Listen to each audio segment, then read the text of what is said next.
Hai, Assalamualaikum warahmatullahi wabarakatuh. Bertemu lagi di channel YouTube sederhana saya ini. Jadi untuk kesempatan kali ini saya membuat soal tentang teknik P3K untuk guru agama Islam.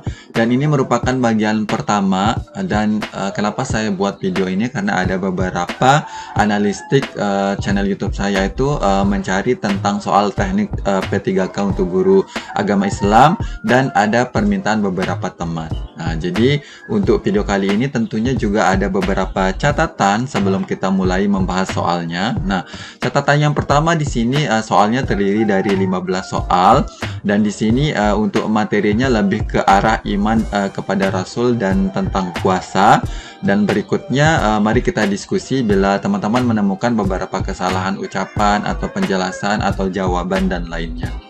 Oke, itu aja catatannya dan mari kita bahas soalnya dari soal pertama. Soal pertama, pernyataan yang benar berkaitan dengan pengertian iman kepada Rasul Allah adalah A. Meyakini dengan sepenuh hati Allah telah mengutus Rasulnya untuk menyampaikan wahyu kepada umatnya. Yang B. Meyakini dengan sepenuh hati bahwa Rasul telah membawa wahyu Allah untuk dirinya sendiri. Sedangkan yang C. Meyakini dengan sepenuh hati bahwa hanya Rasul yang memiliki kitab sebagai pedoman hidupnya. Yang D. Rasul Allah harus diyakini membawa kitab berupa Al-Quran untuk disampaikan kepada umatnya. Nah, untuk soal nomor 1 ini kira-kira jawaban yang tepat yang mana? Oke, jadi untuk soal nomor 1 ini yang tepat jawabannya adalah A. Di sini sedikit uraian singkatnya. Di sini iman kepada Rasul berarti meyakini bahwa Rasul itu benar-benar utusan Allah Subhanahu wa taala yang ditugaskan untuk membimbing umatnya ke jalan yang benar agar selamat di dunia dan di akhirat. Oke, kita lanjut ke soal nomor 2. Perhatikan ayat Al-Qur'an berikut. Laqad manallahu wa 'alal mu'minina iz ba'atsa fihim rasulam min anfusihim. Jadi kandungan ayat Al-Qur'an ini adalah A. Rasul berasal dari kalangan manusia dan jin agar dapat menjalankan tugas kerasulannya. Yang B. Allah mengutus Rasul dari kalangan manusia sendiri sehingga dapat diteladani. Sedangkan yang C. Allah memilih Rasul sebagai juru selamat bagi umat manusia yang ingkar kepadanya. Yang D. Allah mengutus Rasul pilihannya untuk menyempurnakan akhlakul karimah manusia. Nah, untuk soal nomor 2 ini kira-kira jawaban yang tepat yang mana? Oke, jadi yang tepat jawaban nomor 2 ini adalah yang B. Di sini ada sedikit uraiannya. Jadi potongan ayat di atas adalah surat Al-Imran ayat 164, di mana artinya adalah sungguh Allah telah memberi karunia kepada orang-orang yang beriman ketika Allah mengutus di antara mereka seorang rasul dari golongan mereka sendiri yang membacakan kepada mereka ayat-ayat Allah, membersihkan jiwa mereka dan mengajarkan kepada mereka Alkitab dan Al-Hikmah. Dan sesungguhnya sebelum kedatangan Nabi itu mereka adalah benar-benar dalam kesesatan yang nyata. Oke, kita lanjut ke soal nomor 3. Nah, soal nomor 3 coba diperhatikan tabel berikut. Di sini ada sifat wajib Rasul yaitu sidik, amanah, tablik, patana. Sedangkan sifat mustahil bagi Rasul adalah kitman, kazim, baladah, dan khianat. Nah, jadi pertanyaannya adalah pasangan yang tepat sifat wajib dengan lawannya sifat mustahil Rasul berdasarkan tabel di atas adalah yang A satu dengan yang B, yang kedua dengan A, yang ketiga dengan A, yang keempat dengan D. Nah, yang B adalah 1 dengan D, yang 2 dengan B, 3 dengan A, yang 4 dengan C. Yang C adalah 1 dengan B, 2 dengan D, 3 dengan A, 4 dengan C. Dan yang D adalah 1 dengan C, yang 2 dengan A, 3 dengan D, 4 dengan B. Nah, kira-kira untuk jawaban nomor 3 ini yang tepat yang mana? Oke, jadi yang tepat untuk soal nomor 3 ini adalah yang C, di mana penjelasan singkatnya adalah adapun sifat-sifat wajib bagi Rasul sebagai berikut. Yang pertama ada sidik yang artinya benar. Lawan dari sifat ini adalah kizib yang artinya bohong. Rasul Allah tidak mungkin bohong. Sedangkan yang kedua adalah amanah yang artinya dapat dipercaya. Lawan dari sifat ini adalah khianat yang artinya tidak dapat dipercaya. Rasul Allah tidak mungkin tidak dapat dipercaya. Yang ketiga adalah tablik yang artinya menyampaikan. Lawan dari sifat ini adalah kitman yang artinya menyembunyikan wahyu. Rasul Allah tidak mungkin menyembunyikan wahyu di depan dari Allah. Nah, yang keempat adalah fatona yang artinya cerdas. Lawan dari sifat ini adalah baladah yang artinya bodoh. Rasul Allah tidak mungkin orang yang bodoh. Oke, kita lanjut ke soal nomor 4. Nah, untuk soal nomor 4, Rasul yang mendapat gelar Ulul Azmi karena keteguhan hati dan kesabarannya yang luar biasa dalam menghadapi cobaan adalah A. Adam, Ibrahim, Yusuf, Isa, Muhammad. Sedangkan yang B adalah Nuh, Ibrahim, Musa, Isa, dan Muhammad SAW. Yang C adalah Ayub, Harun, Musa, Isa, Ishak, SAW. Yang D adalah Nuh, Ibrahim, Idris, Ismail, dan Muhammad SAW. Oke, jadi untuk soal nomor 4 ini, kira-kira jawaban yang tepat yang mana? Oke, jadi yang tepat untuk soal nomor 4 ini adalah yang B. Di sini sedikit uraiannya. Rasul Ulul Azmi maksudnya adalah Rasul yang memiliki keteguhan dan kesabaran yang sangat kuat dalam menghadapi berbagai rintangan yang dialami selama menyampaikan ajaran Allah Subhanahu wa Ta'ala kepada umatnya. Terdapat 5 Rasul yang mendapatkan gelar Ulul Azmi, yakni Nuh, Ibrahim, Musa, Isa, dan Muhammad. Oke, kita lanjut ke soal berikutnya, yaitu soal nomor 5. Perhatikan pernyataan berikut. Yang pertama, senantiasa jujur, amanah dalam kehidupan sehari-hari. Yang kedua, selalu makan makanan yang bergizi saat merasa lapar. Sedangkan yang ketiga, taat dalam beribadah kepada Allah Subhanahu wa Ta'ala. Yang keempat, terus berusaha meningkatkan keimanan dan ketakwaan kepada Allah Subhanahu wa Ta'ala. Yang kelima, menyelesaikan segala permasalahan dengan cara memaksa orang lain. Yang enam, selalu mengajak kepada kebaikan dan mencegah kemungkaran. Perilaku yang mencerminkan hikmah beriman kepada Rasul Allah ditunjukkan pada nomor yang A 2, 3, 5, dan 6, sedangkan yang B 1, 3, 4, dan 6, yang C 1, 2, 3, dan 5, yang D 1, 2, 5, dan 6. Nah, untuk soal nomor 5 ini kira-kira jawaban yang tepat yang mana? Oke, jadi untuk soal nomor 5 ini yang tepat adalah yang B. Di sini sedikit penjelasannya atau uraian singkatnya. Jadi hikmah kita beriman kepada Rasul Allah, yaitu yang pertama adalah meningkatkan keimanan kita kepada Allah, yaitu mempertebal keyakinan kita kepada Allah juga. Yang kedua adalah makin sempurna iman kita. Yang ketiga adalah terdorong untuk menjadikan contoh dalam hidup. Yang keempat, terdorong untuk melakukan perilaku sosial yang baik. Yang kelima adalah memiliki teladan dalam hidup. Yang keenam adalah mencintai para Rasul dengan cara mengikuti dan mengamalkan ajarannya. Oke, kita berlanjut ke soal nomor 6. Dalil perintah berbakti kepada orang tua banyak tertulis dalam Al-Quran. Salah satunya terdapat dalam A. Al-Quran Surah Al-Baqarah ayat 50. Yang B adalah Al-Quran Surah Al-Imran ayat 44. Yang C Al-Quran Surah An-Nisa ayat 36. Yang D adalah Al-Quran Surat At-Tin ayat 6. Oke, jadi untuk soal nomor 6 ini jawaban yang tepat yang mana? Oke, jadi yang tepat jawabannya adalah yang C. Di sini sedikit uraiannya. Jadi untuk dalil berbakti kepada orang tua itu terdapat di An-Nisa ayat 36, di mana yang artinya adalah sembahlah Allah dan jangan kamu mempersekutukannya dengan sesuatu pun, dan berbuat baiklah kepada kedua orang tua, ibu dan bapak. Oke, kita lanjut ke soal nomor 7. Nomor 7, perhatikan ayat Al-Quran berikut. Wawasainal insana biwalidayhi hamalat ummuh wahnan ala wahni wa fisaluh bi'amain. Jadi pernyataan yang sesuai dengan ayat Al-Quran ini adalah yang A adalah Allah mewajibkan manusia berbakti kepada orang tua karena mereka orang yang sangat berjasa. Sedangkan yang B adalah berbakti kepada orang tua adalah perintah Allah setelah berbakti kepada guru dan orang alim. Yang C berbakti kepada orang tua adalah bentuk pengabdian manusia kepada Allah Subhanahu wa Ta'ala. Yang D adalah orang tua wajib dihormati karena redanya orang tua tergantung redanya Allah. Oke, jadi untuk soal nomor 7 ini kira-kira jawaban yang tepat yang mana? Oke, jadi yang tepat untuk soal nomor 7 ini adalah yang A. Dimana di sini dalam Luqman ayat 14 yang artinya, jadi maksudnya potongan ayat di atas itu adalah Quran surat Luqman ayat 14 yang dimana artinya adalah, dan kami perintahkan kepada manusia atau agar berbuat baik kepada kedua orang tuanya. Ibunya telah mengandungnya dalam keadaan lemah yang bertambah-tambah dan menyapihnya dalam usia 2 tahun. Bersyukurlah kepadaku dan kepada kedua orang tuamu, hanya kepada aku kembalimu.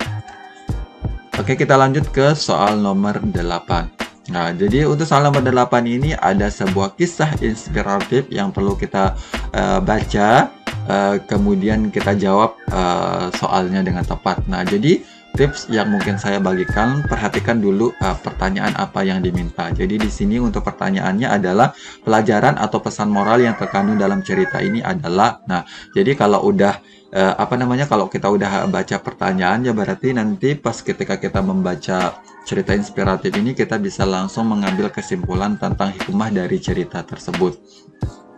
Oke, kita baca saja ya. Saat itu tengah malam di kota Madinah, kebanyakan warga kota sudah tidur. Umar bin Khattab radhiyallahu anhu berjalan menyusuri jalan-jalan di kota. Tanpa sengaja terdengarlah olehnya percakapan antara ibu dan anak perempuannya dari dalam rumah. "Nak, campurkanlah susu yang engkau perah tadi dengan air," kata sang ibu. "Jangan ibu, Amirul Mukmin sudah membuat peraturan untuk tidak menjual susu dicampur dengan air," jawab sang anak. "Tapi banyak orang melakukannya, campurlah sedikit saja. Yakinlah bahwa Amirul Mukmin tidak mengetahuinya," kata sang ibu mencoba meyakini anaknya. "Ibu, Amirul Mukmin mungkin tidak mengetahuinya, tapi Allah Subhanahu wa taala pasti melihatnya," tegas si anak menolak. Mendengar percakapan ini, berulahlah air mata Amirul Mukmin Umar bin Khattab. Keesokan harinya sepulang dari masjid melaksanakan sholat subuh, dipanggillah anaknya untuk menghadap dan berkata, "Hai Asim, putra Umar bin Khattab, sesungguhnya tadi malam saya mendengar percakapan istimewa.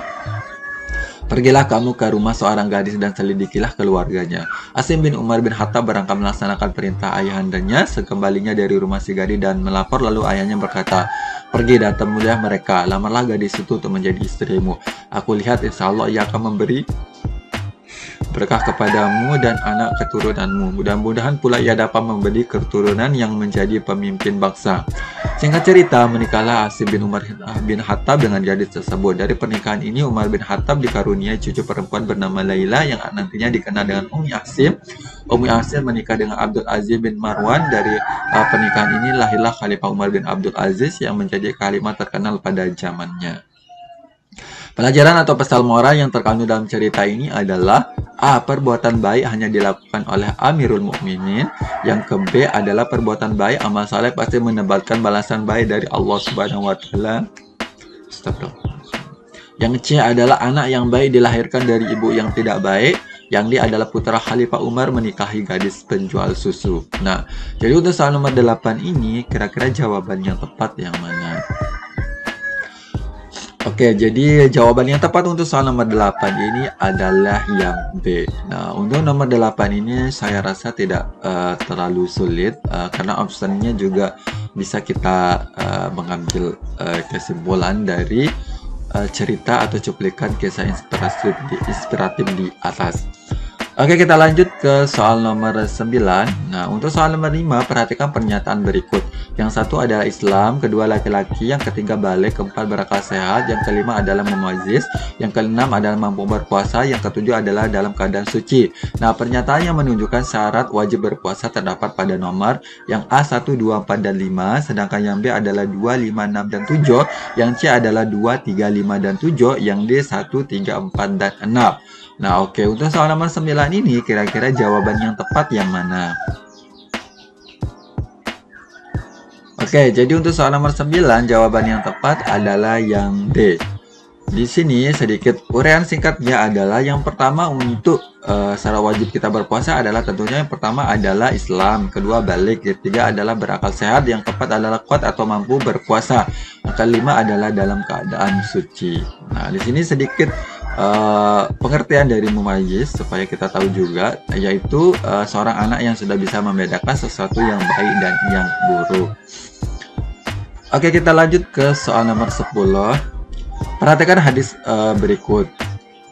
An Abi Qatadah qala Rasulullah sallallahu alaihi wasallam saumu yaumi arafata ya'furu sanataini madiyatan wa mustaqbilat. Hadis ini adalah dalil keutamaan ibadah puasa sunnah Arafah, yaitu A. Puasa sunnah Arafah menghapus dosa 1 tahun yang lalu dan 1 tahun yang akan datang. Sedangkan yang B adalah puasa sunnah Arafah menghapus dosa 2 tahun yang lalu dan 2 tahun yang akan datang. Yang C adalah puasa sunnah Arafah menghapus dosa 3 tahun yang lalu dan 3 tahun yang akan datang. Sedangkan yang D adalah puasa sunnah Arafah menghapus dosa 4 tahun yang lalu dan 4 tahun yang akan datang. Nah, untuk soal nomor 10 ini jawaban yang tepat yang mana? Oke, jadi untuk soal nomor 10 ini jawaban yang tepat adalah yang A. Uraian singkatnya dari ini hadis di atas itu artinya adalah dari Abu Qatadah, Nabi Shallallahu Alaihi Wasallam bersabda, puasa pada hari Arafah itu menghapus dosa 2 tahun, 1 tahun yang lalu dan 1 tahun yang akan datang. Ini hadis riwayat Muslim. Nah, jadi inilah arti dari potongan hadis atau hadis di atas. Oke, kita lanjut ke soal nomor 11. Perbuatan yang bermanfaat bagi diri sendiri dan orang lain sesuai dengan ajaran agama dan tidak bertentangan dengan Al-Quran dan Sunnah Rasul disebut amal saleh. Amal saleh dibagi ke dalam 3 macam, yaitu A. Amal saleh kepada Rasul Allah, amal saleh kepada pemimpin, dan amal saleh kepada makhluk gaib.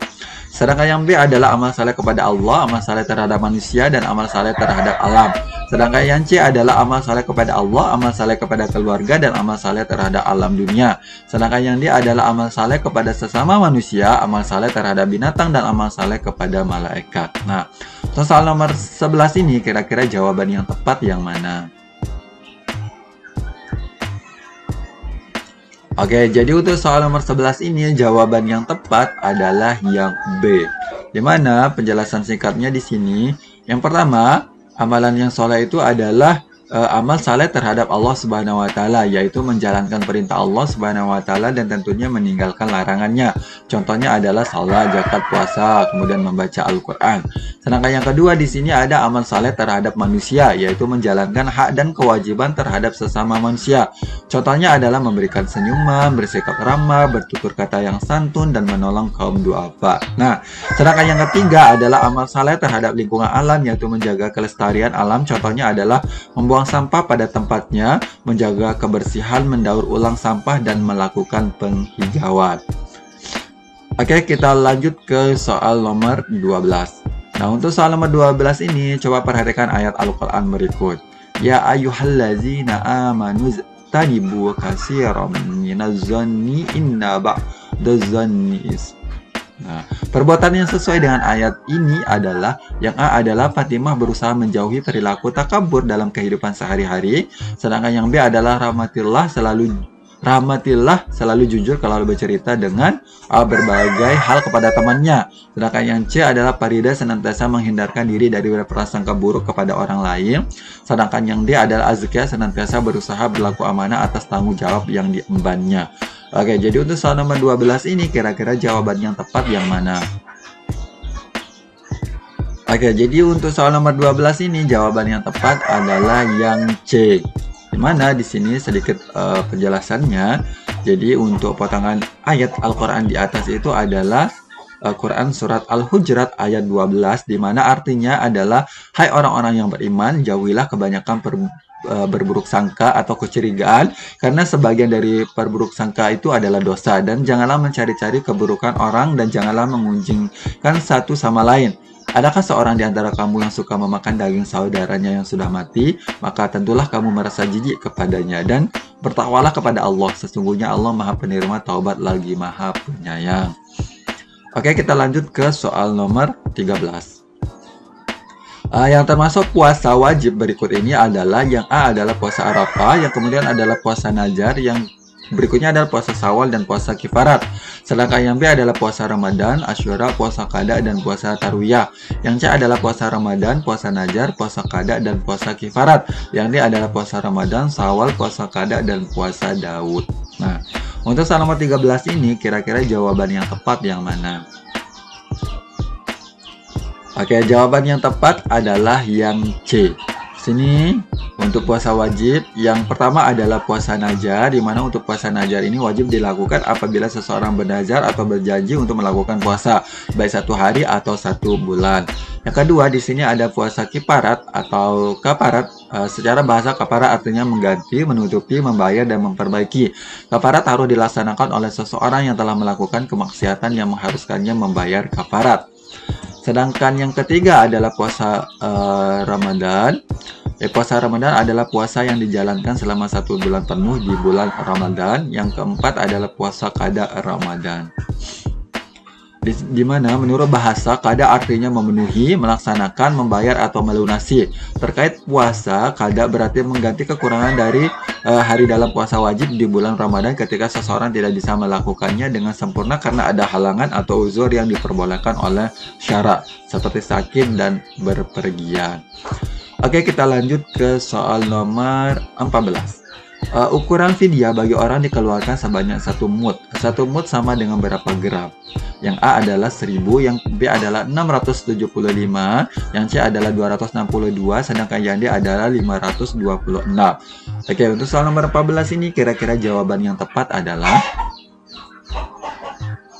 Oke, jadi untuk nomor 14 jawaban yang tepat adalah yang B, yaitu 675, dimana di sini sedikit uraiannya. Satu fidyah itu berapa sih? Nah, jadi menurut Imam Malik, Imam Asy-Syafi'i, fidyah itu harus dibayarkan sebesar 1 mud gandum. Jadi kira-kira 6 ons, yang artinya 675 gram atau 0,75 kg atau seukuran telapak tangan yang ditengadahkan saat berdoa. Sedangkan menurut ulama Hanafiyah, fidyah harus dikeluarkan sebesar 2 mud atau setara setengah syak gandum. Oke, kita lanjut ke soal nomor 15. Nah, jadi untuk soal nomor 15 ini, puasa sunnah yang dikerjakan pada bulan Muharram adalah yang A adalah Arafah, yang B adalah Syawal, yang C adalah Asyura, dan yang D adalah Tasyrik. Oke, jadi untuk soal nomor 15 ini kira-kira jawaban yang tepat yang mana? Oke, jadi yang jawaban yang tepat untuk soal nomor 15 ini adalah yang C. Karena di sini ada penjelasan singkatnya, yaitu di antara puasa yang bisa dikerjakan pada bulan Muharram adalah puasa Tasu'a dan Asyura. Puasa Tasu'a dan Asyura adalah puasa yang dikerjakan pada hari ke-9 dan 10 bulan Muharram. Oke, terima kasih sudah menonton video ini.